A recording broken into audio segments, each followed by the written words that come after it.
All great things are eventually going to come to an end. If it's this year, make it nice, make it pleasant, be grateful and be thankful that you were a part of that person's journey, and be okay and let them go. I want to talk about a concept, how I believe a company is like a garden. We're all here looking to keep it nice. And like a garden, weeds naturally appear. Mm-hmm.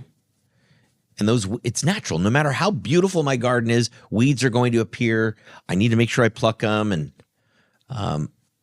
how I think this relates to the grass is greener is there's a group of people here at Wrench, and we're all looking to keep our grass green and beautiful, lush.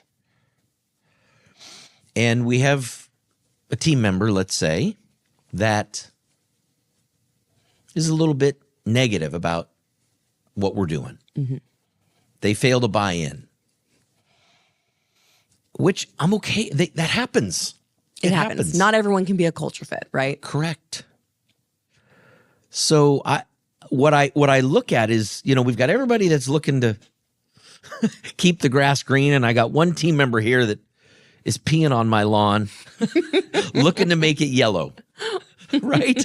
Like, why are you peeing on our lawn? Right? Because it's like, I'm okay if a team member struggles to buy in and, maybe they think the core values are silly, or maybe they think just our culture is kind of voodoo and, drink the Kool-Aid. We're a bunch of wackadoos. Yeah, exactly. And there is a better place for that team member. Mm-hmm. They'll be more happy. Yet what baffles me is the team member that stays. Right. That's unhappy. And all they're looking to do is they're going to pee on our lawn. It's like, mm-hmm. No, just go. Just rather than pee on our lawn, that's okay. There's probably a better place for you. Yeah. Because we're all working really hard, mm-hmm. over and over, looking to keep our beautiful lawn lush green. And the reality is that I've seen is that this is going to happen. People are going to leave. Yeah. Great team members are going to leave. They're going to be lured away.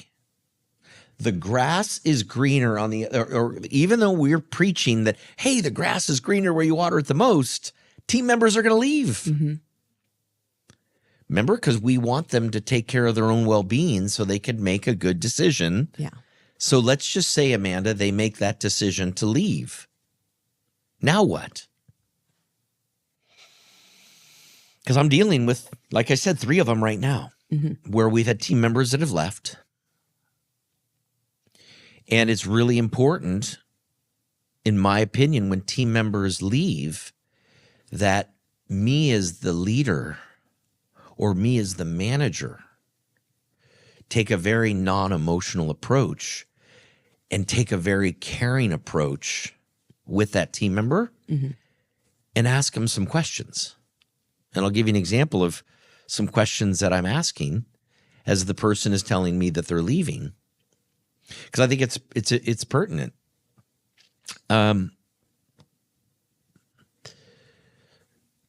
So I believe that if someone is leaving and they've made the decision to leave, you have to genuinely show care. And in this particular case, it was a service technician, mm-hmm. that was leaving to go. They got $3 or $4 an hour more. Hmm. Okay, and so they made the decision to leave, and so. I'm talking to this technician and I'm saying to them, hey, do you get an opportunity to interview with the owner? Because you're going into a company, it's going to be a smaller company, you told me. Do you get an opportunity to interview the owner? Oh, yeah. Okay. So I just want, and by the way, I was on speakerphone with he and his wife. Okay. When we were talking. Yeah. And I said, hey, when you get a chance, when you're interviewing with this owner, make sure you ask them how many maintenance agreements that they have, mm-hmm. and how are they going to keep you busy in January, February, and March, maybe some of April. How are they going to keep you busy in October and November when, we have no help from Mother Nature? Mm-hmm. And also ask them, what do they plan to spend in marketing? Because they're going to need to be spending 10, 12, maybe 15% of their total revenue if they have very few maintenance agreements. Right. They're going to have to, and are they spending that on service marketing rather than on replacement advertising? Mm-hmm. So these were just questions that I was asking him just to look to plant seeds in his mind with the intent to help him. Right. Go and ask this question. Now, does he have the courage to go do that? No. I know after that conversation, he thanked me and he's like, wow, those were questions I didn't even think about. Like how much marketing they're spending and are they spending on service marketing? Like he didn't even know to ask that question. So those are things that I can help him with before he makes this jump. Mm-hmm. So he decided to leave. And one of the things, Amanda, that I heard, and this is where I'd like you to share a little bit, is when one of the managers that he talked to at our company before he left kind of threatened him and said, hey, if you leave, you'll never be welcome back here. What? You'll never be welcome back here. So completely close the door. Now, if you're a team member and you get said that, what are you thinking? Well, one, that manager's being very dramatic. It sounds like something out of a soap opera. But two, well, I don't even want to be here anymore. You're going to be like that with me? Heck no. Yeah. I'm out. It's almost as though I am being taunted with a statement like that. Yeah.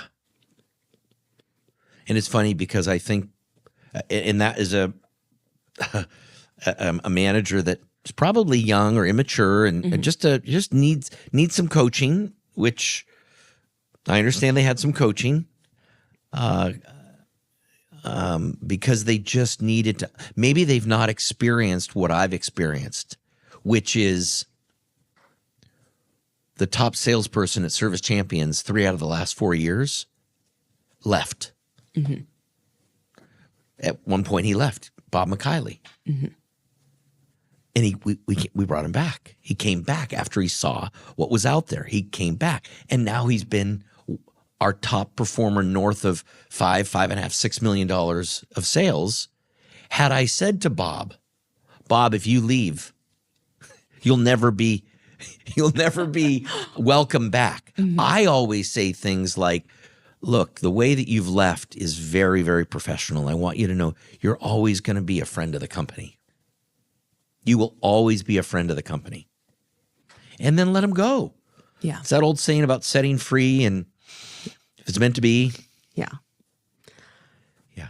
I think especially for team members who are top performers and culture fits, maintaining that relationship through an exit like that is so important, because if they do want to come back, we'd be happy to have them.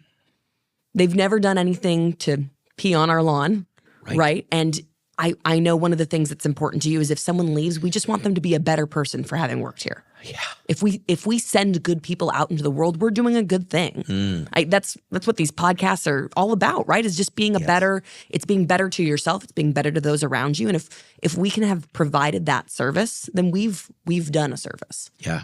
And so always coming back to gratitude, right? Which is I'm thankful for the time that we had together. And I'm going to be thankful that you are now going to make other people's lives better. So good. And all great things are eventually going to come to an end. Yeah. So that relationship with that team member is going to come to an end at some point. Mm-hmm. The relationship that the team member has with the company. So if it's this year, make it nice, make it pleasant. Mm-hmm. If it's 5 years from now, it's always going to come to an end. It is. All great things always do. And you just brought up something that I learned from Walt Disney. When Walt Disney was new, when he was new in the business, before he started Disneyland, he ran carnivals, mm-hmm. which had a very transient team member workforce. Yeah. Okay, they would come and go, and it used to drive him absolutely bonkers when people would leave.